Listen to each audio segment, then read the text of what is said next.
اعوذ باللہ السمیع العلیم من الشیطان اللعین الرجیم بسم اللہ الرحمن الرحیم اللہم صلی علی محمد و آل محمد وعجل فرجہم۔ جہان علم سٹی آف نالج اکیڈمی سے آپ کی میزبان بی بی جان آپ سے مخاطب ہیں۔ السلام علیکم ورحمۃ اللہ وبرکاتہ۔ صبح بخیر۔ امید ہے آپ سب لوگ بفضل پروردگار بخیر و عافیت ہوں گے۔ ہم سب کی دعائیں آپ کے ساتھ ہیں۔ ہم آج جو آپ کے سامنے جو دعا پیش کر رہے ہیں وہ امام زین العابدین کی صحیفہ کاملہ کی دعا ہے، جس میں آپ انبیاء کے تابعین اور ان پر ایمان لانے والوں کے حق میں دعا کرتے ہیں، اور ان کے بارے میں جو سابقین بالایمان کا اس دعا میں تذکرہ ہے۔ یہ وہ اصحاب رسول تھے جنہوں نے ہر مرحلے پر فداکاری کے جوہر دکھائے، رسول اللہ کے اسوہ حسنہ کے سانچے میں اپنی زندگیوں کو ڈھال کے دوسروں کے لیے مینارہ ہدایت کو قائم کیا، اور جادِ حق کی نشاندہی اور اسلام کی صحیح تعلیمات کی رہنمائی کی طرف رہنمائی کرتے رہے۔ دشمنوں سے لڑ کے اسلام ان کے زیر احسان ہے۔ کیا سلمان، ابو ذر، مقداد، عمار بن یاسر وغیرہ، حزیمہ ابن ثابت، یہ ہستیاں جو تھیں یہ ایسے جلیل القدر صحابہ ہیں جنہوں نے اپنے خون سے اس دین اسلام کے درخت کی آبیاری کی، تو ان کے اوپر درود و سلام بھیج رہے ہیں ہمارے چوتھے امام۔ بسم اللہ الرحمن الرحیم۔ اللہم صلی علی محمد و آل محمد۔ اے اللہ، تو اہل زمین میں سے رسولوں کی پیروی کرنے والوں اور ان مومنین کو اپنی مغفرت اور خوشنودی کے ساتھ یاد فرما جو غیب کی روح سے ان پر ایمان لائے، یعنی رسولوں پر ایمان لائے، اس وقت کہ جب دشمن ان کے جھٹلانے کے درپے تھے، اور اس وقت کہ جب وہ ایمان کی حقیقتوں کی روشنی میں ان کے ظہور کے مشتاق تھے۔ ہر اس دور اور ہر اس زمانے میں جس میں تو نے کوئی رسول بھیجا اور اس وقت کے لوگوں کے لیے کوئی رہنما مقرر کیا،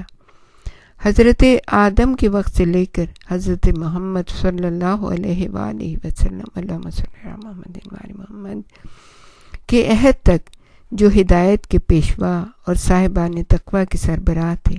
ان سب پر سلام۔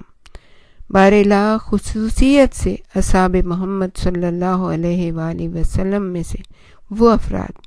جنہوں نے پوری طرح پیغمبر کا ساتھ دیا اور ان کی نصرت میں پوری شجاعت کا مظاہرہ کیا، اور ان کی مدد پر کمر بستہ رہے، اور ان پر ایمان لانے میں جلدی کی، اور ان کی دعوت کی طرف سبقت کی، اور جب پیغمبر نے اپنی رسالت کی دلیلیں ان کی گوشے گزار کیں تو انہوں نے لبیک کہی، اور ان کا بول بالا کرنے کے لیے بیوی بچوں کو چھوڑ دیا، اور ہم نے امر نبوت کے استحکام کے لیے باپ اور بیٹوں تک سے جنگیں کی، اور نبی اکرم کے وجود کی برکت سے کامیابی حاصل کی، اس حالت میں کہ ان کی محبت دل کے ہر رگ و ریشے میں لیے ہوئے تھے، اور ان کی محبت اور دوستی میں ایسی نفع بخش تجارت کے متوقع تھے جس میں کبھی نقصان نہ ہو، اور جب ان کے دین کے بندھن سے وابستہ ہوئے تو ان کے قوم اور قبیلے نے انہیں چھوڑ دیا، اور جب ان کے سایہ قرب میں منزل کی تو اپنے بیگانے ہو گئے۔ اے میرے معبود، انہوں نے تیری خاطر اور تیری راہ میں جو سب کو چھوڑ دیا، تو جزا کے موقع پر انہیں فراموش نہ کیجو، اور ان کی اس فداکاری اور خلق خدا کو تیرے دین پر جمع کرنے اور رسول اللہ صلی اللہ علیہ وآلہ وسلم کا ساتھ داعی حق بن کر کھڑا ہونے کے صلے میں انہیں اپنے خوشنودی سے سرفراز اور شادکام فرما دے،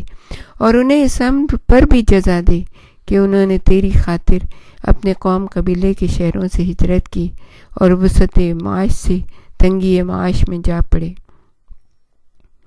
اور یوں ہی ان مظلوموں کی خوشنودی کا سامان کر جن کی تعداد کو تو نے اپنے دین کو غلبہ دینے کے لیے بڑھایا۔ بارالہ جنہوں نے اصحاب رسول کی احسن طریقے سے پیروی کی، انہیں جزائے خیر عطا فرما دے، جو ہمیشہ یہ دعا کرتے رہے، اے ہمارے پروردگار، تو ہمیں اور ہمارے ان بھائیوں کو بخش دے جو ایمان لانے میں ہم سے سبقت لے گئے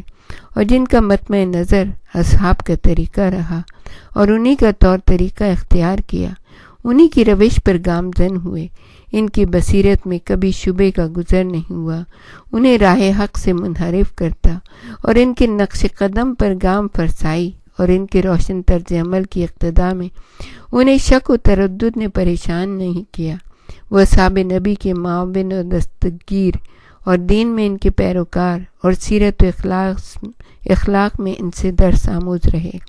ہمیشہ ان کے ہم نوا رہے اور ان کے پہنچائے ہوئے احکام پر ان پر کوئی الزام نہ دھرا۔ بار الہ ان تابعین، ان کی ازدواج، ان کی آل و اولاد اور ان میں سے جو تیرے فرما بردار امتی ہیں، ان پر آج سے لے کر روز قیامت تک درود اور رحمت بھیج دے، ایسی رحمت کہ جس کے ذریعے تو انہیں معصیت سے بچا لے، جنت کے گلزاروں میں فراخی و وسعت عطا فرما دے، شیطان کے مکر و فریب سے محفوظ رکھے، اور جس کار خیر میں تجھ سے مدد چاہیں ان کی مدد کرنا، اور شب و روز کے حوادث میں سوائے کسی نوید خیر کے ان کی نگہداشت کرنا، اور اس بات پر انہیں آمادہ کرے کہ وہ تجھ سے حسن امید کا عقیدہ وابستہ رکھیں اور تیرے ہاں کی نعمتوں کی خواہش کریں، اور بندوں کے ہاتھوں میں فراخی نعمت کو دیکھ کر تجھ پر بے انصافی کا الزام نہ دھریں، بے انصافی بریکٹ میں، تاکہ تو ان کا رخ اپنے امید و بیم کی طرف پھیر دے اور دنیا کی وسعت اور فراخی سے انہیں بے تعلق کر دے، اور عمل آخرت اور موت کے بعد کی منزل کا ساز و برق مہیا کرنا ان کی نگاہوں میں خوش آئند بنا دے۔ روحوں کی جسموں سے جدا کرنے کے دن ہر کرب و اندوہ جو ان پر وارد ہو آسان فرما دے، اور فتنہ و آزمائش سے پیدا ہونے والے خطرات اور جہنم کی شدت اور اس میں ہمیشہ پڑے رہنے سے انہیں نجات دے دے، انہیں جائے امن کی طرف جو پرہیزگاروں کی آسائش گاہ ہے منتقل کر دے۔ عزیزان گرامی، یہ امام نے جناب رسول خدا اور ان سے پہلے جتنے رسول گزرے ان کے صحابہ کے لیے امام نے یہ دعا کی ہے، اور کتنی خوبصورت پروردگار عالم نے بھی ان اصحاب کے لیے جو اصحاب اپنے راہ حق کے لیے گامزن رہے اور رسول اور ان کی آل کے ساتھ محبت رکھی اور ان سے ہمیشہ ان کے شکر گزار رہے اور ان سے ہمیشہ محبت کرتے رہے، ان کے لیے پروردگار عالم نے بھی قرآن حکیم میں یہ دعا بتائی ہے کہ اس طرح سے دعا کرو، مومن اس طرح سے دعا کرتے ہیں، ربنا اغفر لنا ولاخواننا الذین سبقونا بالایمان، اے ہمارے پروردگار تو ہمیں اور ہمارے ان بھائیوں کو بخش دے جو ایمان لائے ہیں، ہم سے سبقت لے گئے ہیں۔ پروردگار عالم سے ہم دعا کرتے ہیں، پروردگار عالم جو اصحاب رسول ہیں، جنہوں نے رسول کے جانے کے بعد ان کی آل کے ساتھ محبت کی اور آج تک تکلیفیں اٹھا رہے ہیں، پروردگار عالم ان سب کو تو اپنے جوار رحمت میں جگہ دے اور ان کو وہ مقام عطا کرے کہ جب روز قیامت ہو تو رسول اور آل رسول ان کی شافی ہوں اور ان کے مددگار ہوں اور ان کی شفاعت بڑھ چڑھ کر کریں۔ ربنا آتنا فی الدنیا حسنہ وفی الآخرۃ حسنہ وقنا عذاب النار۔ اللہم صلی علی محمد وعلی محمد۔